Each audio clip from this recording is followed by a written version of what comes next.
厭倦咗冬日咁冷嘅海風，不如一腳油門嚟到雲南嘅冬天。係17度嘅暖陽，係灌滿水嘅天空之鏡，係盛開喺懸崖上嘅櫻花。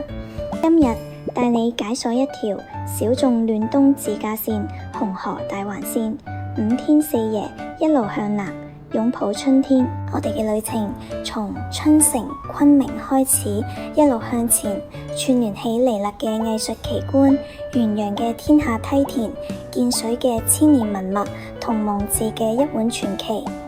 呢個唔單止係地理嘅環線，更加係一場從自然到人文嘅深度沐浴。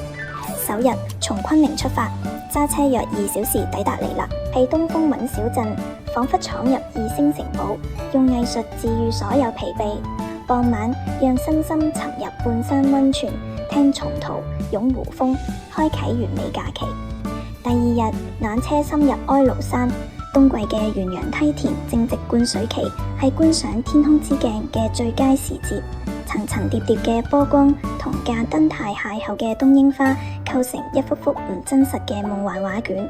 第三日喺梯田嘅日出雲海中醒嚟，午後抵達千年古城建水，行下比山東曲阜孔廟規模重大嘅建水文廟。喺朱家花園感嘆昔日繁華，時光喺呢度變得好慢。第四日上晝可以體驗被譽為滇南瓊玉嘅建水紫桃魅力，下晝抵達蒙自，一定要用嗰碗一個人嘅盛宴過橋米線嚟滿足旅途中最期待嘅味蕾。最後一日從蒙自悠閒咁返回昆明，路上盡是回味，腦海裏邊存滿咗陽光、雲海、梯田同米線嘅香氣。港澳嘅朋友們建議提前1日飛抵昆明，喺機場或者市區租好車輛 SUV 為佳，第2日便可輕鬆出發。紅河環線路況良好，但多山路彎道，請謹慎駕駛。